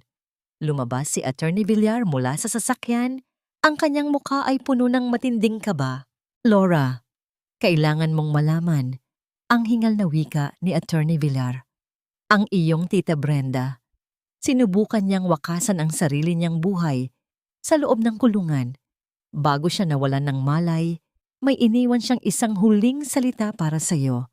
Isang huling regalo na maaring sumira sa lahat ng naipundar mo ngayon. Naramdaman ni Laura ang isang matinding lamig na gumapang sa kanyang likuran. Ang bawat kislap ng katarungan na naramdaman niya kanina ay tila muling nanganib. Anong huling lason ang iniwan ni Brenda bago ito tuluyang lumisan sa mundong ito? Ang pinakamabigat na kasalanan ng isang magulang ay hindi ang kanilang mga pagkakamali, kundi ang mga lihim na iniwan nilang pasan-pasan ng kanilang mga anak. Mga lihim na tila mga aninong pilit na humihila sa atin pabalik sa dilim. Ito ang tanging kaisipang nanunuot sa bawat himaymay ng utak ni Laura habang hawak niya ang isang maliit at lumang cassette tape. Ang huling regalo ni Tita Brenda mula sa loob ng kulungan. Sa harap niya, si Attorney Villar ay hindi mapakali. Ang kanyang mga mata ay umiiwas sa tingin ni Laura. Habang si Gabriel ay nakatayo sa isang sulok, handang sumalo sa anumang bigat na darating. Ang amoy ng lumang library ng kanyang ama ay tila naging masangsang, amoy ng mga nabubulok na katotohanan na matagal nang ikinulong sa mga kabinet. Anong lason ang narito, attorney? Bakit tila takot kayong iparinig ito sa akin? Ang mahinang tanong ni Laura, ang kanyang mga daliri ay nanginginig habang hinahaplos ang plastik na balat ng tape. Laura, hindi lahat ng bayani ay walang bahid at hindi lahat ng biktima ay lubos na malinis. Ang malungkot na tugon ng abogado. Ang tape na yan, iyan ang ginamit ni Brenda para i-blackmail ang iyong ama sa loob ng maraming taon. Iyan ang dahilan kung bakit hindi siya nagawang palayasin ni Don Felipe sa kabila ng lahat ng kanyang kasamaan. Dahan-dahang inilagay ni Laura ang tape sa lumang player. Ang tunog ng pag-ikot ng gear ay tila isang mabagal na tibok ng puso na puno ng kaba. Pagkatapos ng ilang saglit na static, ang boses ni Don Felipe, ang boses na dati ay nagbibigay sa kanya ng kapayapaan, ay umalingaw-ngaw sa silid. Ngunit hindi ito ang boses ng isang mapagmahal na ama. Ito ang boses ng isang lalaking puno ng pagsisisi at takot. Brenda, sapat na. Ibibigay ko ang lahat ng gusto mo. Huwag mo lang sasabihin kay Laura. Huwag mong sasabihin sa kanya na ang unang puhunan ng ating kumpanya ay nanggaling sa pagtataksil ko sa pamilya ni Rosa, na ako ang dahilan kung bakit nawala ang kanilang kabuhayan 30 taon na ang nakalilipas. Hayaan mong isipin niyang isang mabuting tao ang kanyang ama. Nanigas ang buong katawan ni Laura. Ang bawat salita ay tila isang saksak sa kanyang dibdib na mas masakit pa kaysa sa kutsilyo ni Anderson. Ang kwintas na pilak sa kanyang leeg, ang simbolo ng kanyang katarungan, ay tila naging isang mainit na bakal na pumapaso sa kanyang balat. Ang bawat karangyaan, ang bawat pagkakataong tinatamasa niya ngayon, ay nakatayo pala sa ibabaw ng pagkawasak ng pamilya ng babaeng itinuturing na niyang ina. Kaya pala ganoon na lamang ang tulong ni Papa kay Nanay Rosa bago siya mamatay. Ang pabulong na wika ni Laura, ang kanyang boses ay nanginginig sa pagitan ng hikbi at tawa ng kapaitan. Hindi ito malasakit, ito ay bayad sala, isang utang na loob na binalot sa kasinungalingan. Naramdaman ni Laura ang isang matinding pagguho sa loob ng kanyang pagkatao. Ang bawat alaala niya kay Don Felipe ay tila nadumihan ng itim na tinta. Napaupo siya sa sahig. Ang kanyang mga kamay ay nakatakip sa kanyang muka habang ang mga luha ay dahan-dahang tumatagos sa kanyang mga daliri. Tila siya ay muling naging bata. Nawawala sa gitna ng isang madilim na kagubatan. Lumapit si Gabriel at lumuhod sa kanyang harapan. Hindi ito nagsalita, ngunit hinawakan nito ang mga kamay ni Laura nang may matinding katapatan. Ma'am Laura, ang mga ugat ng isang puno ay maaaring nasa maduming lupa, pero ang mga bunga nito ay nakadepende sa kung paano mo ito aalagaan. Hindi ka ang iyong ama, at ang iyong ama, sa kabila ng kanyang pagkakamali, ay ginugol ang huling bahagi ng kanyang buhay para itama ang lahat. Pero paano ko haharapin si Nanay Rosa, Gabriel? Ang tanong ni Laura sa gitna ng kanyang pagtangis. Paano ko sasabihin sa kanya na ang bahay na tinitirhan niya ngayon ay nabili mula sa pagkawala ng lahat ng meron siya noon? Alam ko na, anak. Ang boses ni Nanay Rosa mula sa pintuan ay tila isang mahinahong himig sa gitna ng bagyo. Nakatayo ang matanda roon, hawak ang isang tasa ng mainit na tsa. Ang kanyang mukha ay hindi nagpapakita ng galit, kundi isang malalim at walang hanggang pag-unawa. Matagal ko nang alam ang tungkol sa nakaraan ni Felipe, ang wika ni Rosa, habang dahan-dahang lumalapit kay Laura. Noong una, puno rin ako ng puot, pero nakita ko ang pagbabago sa iyong ama. Nakita ko kung paano siya nagpakababa para humingi ng tawad sa paraang alam niya. At higit sa lahat, nakita ko ang bunga ng kanyang pagsisisi, at ikaw yun, Laura. Ang katarungan ay hindi lamang tungkol sa pagpaparusa sa masama, kundi tungkol din sa pagpapatawad sa mga nagkamali na nagnanais magbago. Niyakap ni Rosa si Laura, isang yakap na tila humihilom sa bawat lamat ng kanyang puso. Ang amoy ng matanda ay muling nagbigay ng kapanatagan, isang paalala na ang pamilya ay hindi lamang nabubuo sa dugo, kundi sa kakayahang magpatawad at magmahal sa kabila ng mga kapintasan. Ito ang huling lason ni Brenda, Laura, ang dagdag ni Rosa. Gusto niyang wasakin ang iyong alaala sa iyong ama para tuluyan kang mawalan ng pag-asa. Huwag mong ibigay sa kanya ang tagumpay na yon. Dahan-dahang pinunasan ni Laura ang kanyang mga luha. Ang determinasyon ay muling rumehistro sa kanyang mga mata. Tama po kayo, nanay. Hindi ko hahayaang ang huling salita ni Brenda ang magdikta ng aking kinabukasan. Gagamitin ko ang lahat ng mayroon ako para sa ikabubuti ng iba. Ang kumpanya, ang yaman. Lahat ng ito ay magiging daan para sa paghilom ng marami pa. Tumayo si Laura, ang kanyang tindig ay mas matatag kaysa noon. Humarap siya kay Attorney Villar. Attorney, ituloy ang kaso laban kay Anderson at Brenda.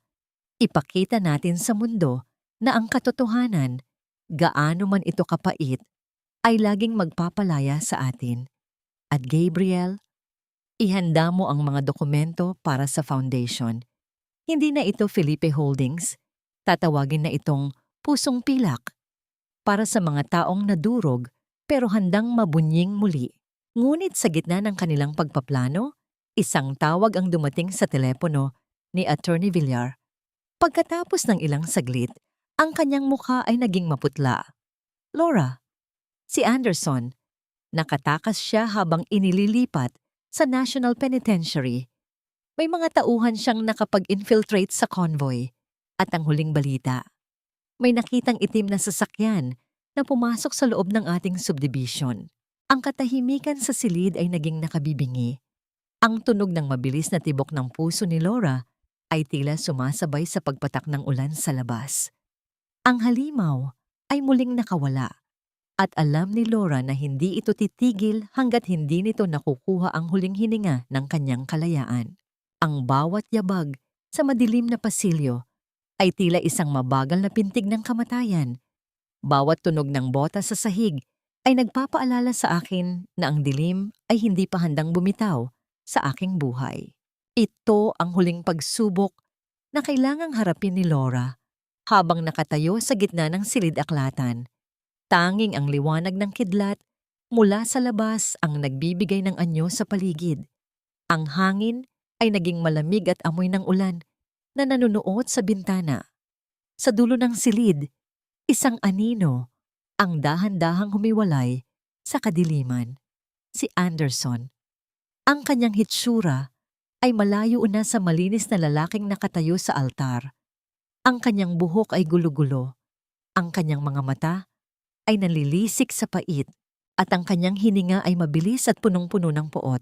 You think you won, Laura? Akala mo ba ganoon lang kadali iyon? Ang paos na wika ni Anderson, ang bawat salita niya ay tila isang lason na sumasabog sa hangin. I lost everything because of you. My name, my wealth, my freedom. Kung babalik ako sa impyerno, sisiguraduhin kong kasama kita. Dahan-dahang itinaas ni Anderson ang kanyang kamay. Hawak ang isang matulis na piraso ng basag na bote na kinuha niya mula sa bar sa labas. Ngunit sa pagkakataong ito, hindi na paatras si Laura. Ang kanyang mga paa ay tila nakabaon sa semento ng kanyang bagong paninindigan. Hinawakan niya ang kwintas na pilak sa kanyang leeg. Ang kadenang dati ay nagbubuklod sa kanya sa pait, ngunit ngayon ay naging simbolo ng kanyang kalayaan. Hindi na ako natatakot sa iyo, Anderson. Ang malamig na tugon ni Laura, ang kanyang boses ay tila isang matalim na espada sa katahimikan. Wala ka ng kapangyarihan sa akin. Ang yaman ni Papa, ang kumpanya, ang bahay na ito, lahat ng iyon ay mga materyal na bagay lang. Ang hinding-hindi mo nakuha at kailanman ay hindi mo makukuha ay ang aking kaluluwa. Biglang lumabas si Gabriel mula sa likod ng malaking bookshelf. Ang kanyang mga mata ay nagbabanta habang nakatayo sa pagitan ni Laura at ng kapahamakan. Umalis ka na rito, Anderson. Paparating na ang mga pulis. Huwag mo nang dagdagan ang mga kasalanan mo. Tumawa si Anderson ng mapait, isang tunog na tila pagkiskis ng bakal sa semento. Gabriel, ang aso ni Felipe? You're all losers. You live for a dead man's legacy. Sa gitna ng tensyon, pumasok si Nanay Rosa. Ang kanyang tindig ay tuwid, ang kanyang mukha ay maliwanag sa kabila ng dilim. Anderson, tignan mo ang iyong palad. Walang natira sa iyo kundi galit. Ang aking anak na si Maria ay namatay ng may dignidad. Pero ikaw, mamamatay kang isang anino na walang pangalan. Ang mga salita ni Rosa ay tila mga saksak sa ego ni Anderson. Sa isang huling desperadong hakbang, sumugod siya patungo kay Laura. Ngunit sa mabilis na pagkakataon, ang tunog ng pagpito ng mga pulis sa labas at ang malakas na pagbukas ng pinto ay naging sanhi ng kanyang paghinto. Ang maliliwanag na ilaw mula sa mga flashlight ng mga awtoridad ay tumama sa kanyang mukha na nagpapakita ng isang lalaking tuluyan ng gumuho ang mundo. Nang muling madakip si Anderson, sa pagkakataong ito ay wala ng takas, muling bumalik ang katahimikan sa mansyon. Ngunit hindi na ito ang katahimikang nakakabingi. Ito ay katahimikang nagbibigay ng kapayapaan. Makalipas ang isang taon, ang liwanag ng hapon sa Tagaytay ay tila isang gintong yakap sa bagong tayong gusali ng Pusong Pilak Foundation. Ang bawat sulok ng lugar ay puno ng tawanan ng mga kababaihan at mga bata na nakahanap ng bagong simula. Nakatayo si Laura sa balkonahe, tinitingnan ang malawak na hardin kung saan masaganang namumukadkad ang mga puting rosas. Lumapit sa kanya si Gabriel. Saniya. Na ngayon ay tumatayong administrator ng foundation. Ma'am Laura, handa na po ang lahat para sa programa. Ngumiti si Laura at hinawakan ng kamay ni Gabriel. Salamat, Gabriel. At pakiusap, Laura na lang. Pamilya tayo, di ba? Naramdaman ni Laura ang isang haplos sa kanyang balikat. Si Nanay Rosa, na nakasuot ng isang magandang barot saya, ay tumabi sa kanya. Ang matanda ay tila muling bumata. Ang bawat ngiti niya ay puno ng buhay. Napakaganda ng lahat, anak. Sigurado akong nakangiti si Felipe mula sa langit. Kinuha ni Laura ang kwintas na pilak mula sa kanyang leeg. Ang pendant na hugis puso ay kumikinang sa ilalim ng sikat ng araw. Ang sandaling napagtanto ni Laura na ang tunay na kayamanan ay hindi nasusukat sa ginto o lupain, kundi sa dami ng pusong nagawa niyang hilumin. Para sa inyo ito, Papa. Para kay Maria. At para sa lahat ng mga naniwala na may bukas pa sa kabila ng dilim. Ang pabulong na wika ni Laura, habang ang bawat salita niya ay tila isang panalangin tinatangay ng hangin patungo sa kalangitan. Sa dulo ng hardin, ang mga bata ay masayang naglalaro. Ang kanilang mga tinig ay tila mga nota ng isang bagong awit ng pag-asa. Ang kadenang pilak na dati ay sumasakal sa kanila ay naging isang matibay na tulay na nag-uugnay sa kanila sa isang bukas na puno ng liwanag, patawad, at walang hanggang pagmamahal. Ang lahat ay tapos na. Ang lahat ay nagsisimula pa lang. Ang bawat dapit hapon sa Tagaytay ay tila isang marahang paghimlay ng lahat ng pait na nanalasa sa aming buhay. Ang malamig na simoy ng hangin ay hindi na nagdadala ng takot, kundi ng halimuyak ng mga puting rosas na tila mga munting anghel na nagbabantay sa aming bakuran. Nakatayo ako sa harap ng puntod ni Papa na itinayo ko sa isang tahimik na sulok ng mansyon at sa pagkakataong ito, wala nang bigat sa aking dibdib. Nahanap ko na ba ang kapatawaran? Oo. Pinatawad ko na ang aking ama. Hindi dahil tama ang kanyang mga lihim, kundi dahil naintindihan ko na siya ay isang tao lamang na nagkamali habang sinusubukang protektahan ako. Pinatawad ko na rin ang aking sarili sa pagiging bulag sa nakaraan. Kahit ang galit ko kay Anderson at Tita Brenda ay tila mga abo na lamang na tinangay na ng hangin, hindi ko na sila bibigyan ng puwang sa aking isipan dahil ang pagkalimot sa kanila ang pinakamatamis na higanti. Ang kapayapaan ay hindi ang kawalan ng gulo, kundi ang kakayahang manatiling matatag sa gitna nito. Sa bawat pagtawa ni Nanay Rosa habang nagtuturo sa mga bata sa foundation at sa bawat pagsuporta ni Gabriel sa aking mga desisyon, nararamdaman ko ang tunay na kahulugan ng pahinga. Ang mansyong ito na dati ay naging kabaong ng aking mga pangarap ay isa na ngayong bukas na tahanan para sa mga sugatang kaluluwa. Ang pinakamahalagang aral na iniwan sa akin ng paglalakbay na ito ay ang katotohanang ang pamilya ay hindi lamang usapin ng dugo. Ang pamilya ay ang mga taong pipiliing manatili sa tabi mo kapag ang lahat ay tumalikod na.